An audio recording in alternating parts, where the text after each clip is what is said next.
Alright, so this is a suggestion via a donation. The name of the video is Frederick Douglass versus Thomas Jefferson. Listen, if you are new here, please like and subscribe. The more that you like this content, the more that I know that you specifically would like to see more of this specific type of content, okay? So we have the lyrics pulled up to my left, just in case we need them, and let's check this out, guys. Let's get it. Thomas Jefferson versus Frederick Douglass. That guy. All right, let's get it. When in the course of human events, it becomes necessary for a battle to commence. Then kaplow, I hit him with the illness of my... Kaplow. I think he had kaplow. Obviously, it's just some random onomatopoeia, but also I think he had something to do with the plow to like to make the harvest more like sustainable or something. I think he was comparing it to crops in Europe or I don't know, something like that. But I think that he specifically did something with creating a specific type of plow. By the way. When in the course of human events, it becomes necessary for a battle to commence. Then kaplow, I hit him with the illness of my quill. Thomas Jefferson was known to basically send out hit jobs basically through the newspaper in his time. Mainly towards like Hamilton, I think, potentially. Maybe not Hamilton, but he would his opponents he'd basically write terrible things about in the newspaper. When in the course of human events, it becomes necessary for a battle to commence. Then kaplow, I hit him with the illness of my quill. I'm endowed with certain unalienable skills. Oh, hold on. I hit him with the illness of my quill. I'm endowed with certain... I think he's quoting the Declaration of Independence here, but he's changing some of the words here. I can't remember the exact quote. I'm endowed with certain... Hold on, guys. With certain unalienable skills. I think he says rights here. With certain unalienable rights is what he says in the exact quote. But yeah, he's quoting. Battle to commence, then kaplow. I hit him with the illness of my quill. I'm endowed with certain unalienable skills. Let me run down my resume, will ya? Set up a little place called the United States. Sound familiar? I told King George he could eat a fat dick. Yeah. When it comes to declarations, I'm the first draft pick. He wrote the first draft of the Declaration of Independence. He's also saying that he may be the strongest because if you look at what is a first draft pick in sports, it's like generally the strongest player is chosen first. So he's saying he's also the strongest in this instance, I think. My resume, will ya? Set up a little place called the United States. Sound familiar? I told King George he could eat a fat dick. When it comes to declarations, I'm the first draft pick. I topple any tyrant, so kings and pirates beware. I'm so I topple every... Declarations, I'm the first draft pick. I topple any tyrant, so kings and pirates beware. Pirates beware. I think mainly is the bar here. Basically, when pirates would basically like take any American soldiers and hold them for ransom, instead of paying the ransom, Jefferson was like, "Nah, we're gonna attack you," and he basically sent like soldiers to go attack the people that were holding the people for ransom. All right, let's continue. Declarations, I'm the first draft pick. I topple any tyrant, so kings and pirates beware. I'm so down with revolutions, I invented the swivel chair. Well, I think he has... I'm swiveling right now, right? But I think he has, like... I think people say that he did, right? But I don't think he has any, like, documentation that actually proves that that's factual, basically, right? I think it's, like all, like semantics of sorts, right? Like, it's, I don't know, like, okay, let's just say this. I think, for the most part, the majority of the world says that he is the one that invented that, but I think there are some issues involved in him actually being the one who invented it, if that makes any sense. Let's continue. Many volumes on my shelves, it's true, but I've yet to read. I got many volumes on the shelves, that's true. I think he had like 7,000 or 8,000 like volumes of books basically on his shelves. Basically. I invented the swivel chair. Many volumes on my shelves, it's true, but I've yet to read the 3 books you wrote about. Yeah, Frederick Douglass wrote 3 autobiographies about himself. His life as a slave, basically. On my shelves, it's true, but I've yet to read the 3 books you wrote about. You looking like a slug in a 3-piece suit. looked like a skunk in a three-piece suit. Yeah, he wore three-piece suits, check. And he had like black hair, and then I think on the right side he had like a part that was just like gray. So skunk.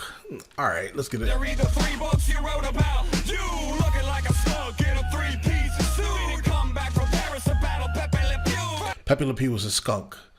From some like Looney Tunes or something. I don't know. I don't remember it. It was way before my time, I think. No, I think not. I think it still exists now. But yeah, Pepe Le Pew was a skunk, a French skunk. So he's basically comparing him to that because of the hair and the part in his head. Like a skunk in a three-piece suit. In his hair, sorry. First Secretary of State, VP number 2, not to mention third president. What you do? Ooh. Yeah, that's all factual about himself, yeah. What did he do? He did hold office, but he didn't hold any office as prestigious as Thomas Jefferson, of course. I mean, the time dictates that he couldn't, right? So, I don't know. I think he was like a U.S. Marshal for like a couple of presidents. So, I mean, that's pretty high up there, guys. But all right, let's continue. State, VP number 2, not to mention third president. What you do? You finished? Let's get it. Okay. Straight out of bondage. A friendly motherfucker hit it. Hold on, guys. Okay. Straight out of bondage. Guys, okay, obviously he's doing Straight Outta Compton, but listen, if you guys were to actually go watch NWA Straight Outta Compton, exactly when Ice Cube comes out, there's a wall behind him, and they're literally copying the exact part in the music video when he comes out. Like, for real, guys. That's absolutely hilarious. Like, visually, they're copying the visuals. Let's get it. You finished? Straight Outta Bondage. Okay. All right. Straight out of bondage. A friendly motherfucker hit a diss you. Big hair, big nuts, big issue. Starting with your nickel, there's a real decoration. Aspirations tell the slave plantation. Yeah, Monticello. Monticello was a literal slave plantation. That was Thomas Jefferson's estate, where he basically has like multiple kids or something from like a slave that he had inherited. So, all right, let's continue. Monticello or Monticello, I don't know, one of the two pronunciations. Starting with your nickel, there's a real decoration. Aspirations tell the slave plantation. A soft white Monticello marshmallow. Monticello marshmallow, because he was known for having marshmallow flowers, and they're soft and they're white, and they're at his estate in Monticello.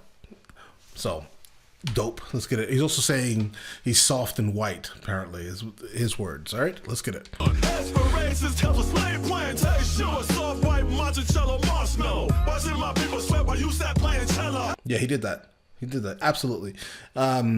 He was a slave owner, and he was a very contradictory type of person, this Jefferson guy, yes? Yeah, he came from the elite, basically, right? He didn't have to work for much in his life. So he himself, right, learned to play the violin and the cello. He was a master, basically, at that. While Thomas Jefferson's people were slaves. Let's continue. Sure, soft white Monticello marshmallow. Watching my people sweat while you sat playing cello. Hello, but now you're facing me, Freddie D. I never worked for your ass, but I kick it for free. All right. Oh, your stone face on Rushmore ain't nothing. Okay, your stone face, as in this emotionless face that he has on Rushmore, ain't nothing. That's what he's saying. Work for your ass, but I kick it nothing, for free. basically. Oh, your stone face on Rushmore ain't nothing. Check my photos. Now that's real mugging. Yeah, because also at the same time, I think it was just something about the time period, though. You know, what's interesting about Frederick Douglass is that he was the most photographed person of that era. And in all of his photos, he always had this serious, right, like stoic look on his face, right? And that exact thing means mean mugging, right? So there you go. He's mean mugging.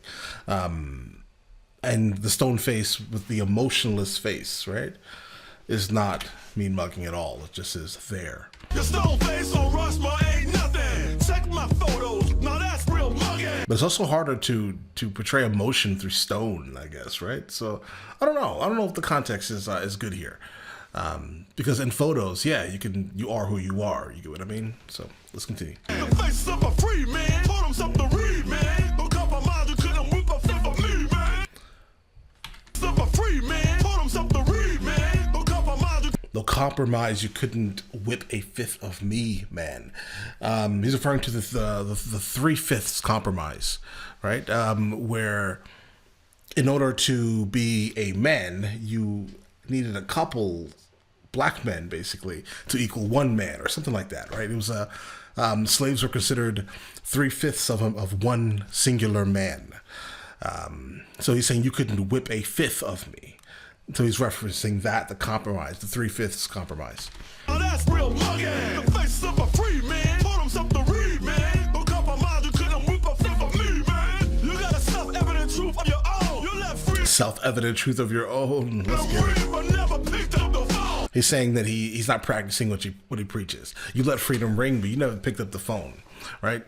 You want everyone else to do this, but you personally did not adhere to your own advice, sir. Oh, Frederick, I've never heard a verse I dug less. Frederick, I never heard a verse I dug less, as in I cared about. I dig it. Can you dig it? I can dig it. I dug less, as in also Douglas, his last name, Frederick Douglass. Dope. You got a self-evident truth of your own. You let freedom ring, but never picked up the phone. Oh, Frederick, I've never heard a verse I dug less. All right, I admit it, I confess. I participated in a broken system that I hated. Okay, he already lost to me, guys. I'm gonna tell you right now why he lost. Without even listening to his verse, I'm gonna tell you why I'm not feeling it now. Because now he's just been okay. So he comes out with all of his accolades, Thomas Jefferson in the beginning. Frederick Douglass hits him with all the stuff, right? Then and accuses him of all types of things, yes. And then now what what Thomas Jefferson's about to do, it sounds like, is now going to waste a verse, basically apologizing for things, right? Is what it feels like. So I'm gonna go ahead and say that you now lost the battle, sir. Let's get it. You couldn't whip a fifth of me, man. You got a self-evident truth of your own. You let freedom ring, but never picked up the phone.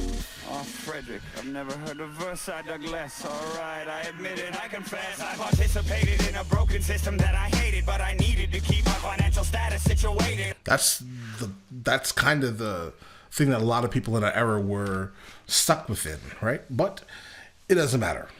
Participated in a broken system that I hated, but I needed to keep my financial status situated. And the words I used were hideous blot. Hideous blot. He wrote that into a letter to I think William Scott.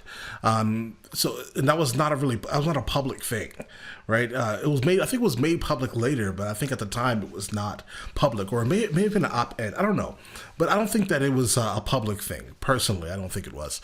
And so in the letter, he did define slavery in a sense as a hideous blot. He did say that. He said it was a stain, basically, needed to be rid of. But unfortunately, you were still Thomas Jefferson. I'm talking to you now specifically, sir. All right? You still kept your slaves, right? And you were still having kids with your slaves. You died, right? He died. And was like, oh, no, freedom. No. Let's sell them with my estate. That's what this man did, bro. I don't know Thomas Jefferson. I don't know. I needed to keep my financial status situated, and the words I used were hideous blot to describe the slave trade and the pain it hath brought. Yeah. And I fought to stop the trade of you slaves in Virginia when yeah, that was factual. I ran the whole state and still made it home for dinner. So forgive me, I was busy. I ran the whole state. But we did it. You're free now, so we cool. What? Busy, man, I had a lot to do, but we did it. You're free now, so we cool.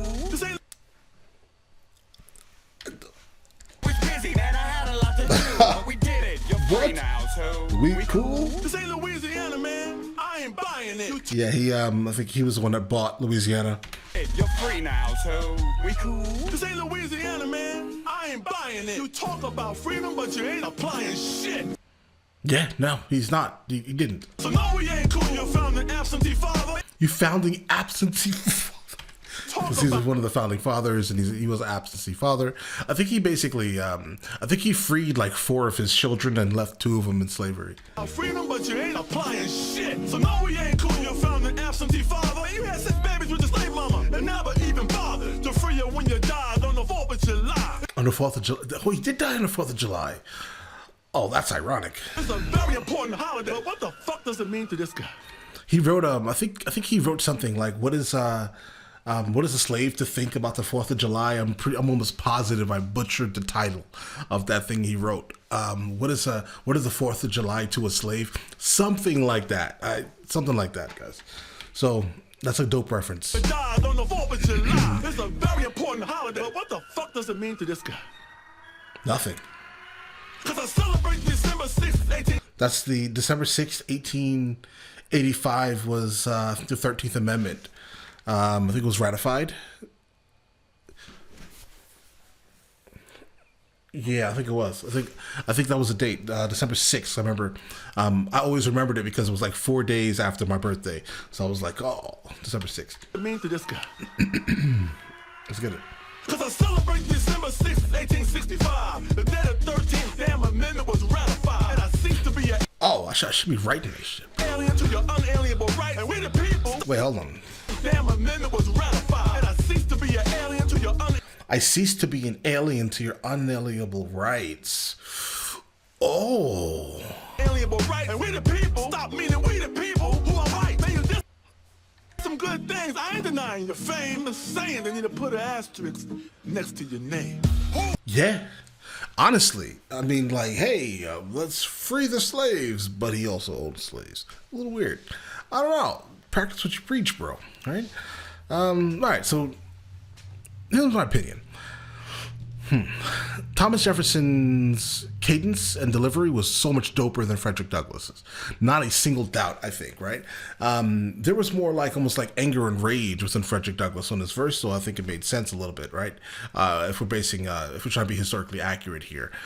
But yeah, bro, Frederick Douglass took this, guys. I don't know, because he basically had Thomas Jefferson, saying sorry, bro. You get what I mean? Don't be mad at that type of shit. I don't know. He's just saying sorry. It was a little weird, bro. But all right, listen. Let me know in the comments next one of these from them I should be doing, and I will get into that as soon as I possibly can. All right, and listen, guys. You guys all have an amazing day and enjoy it thoroughly. All right.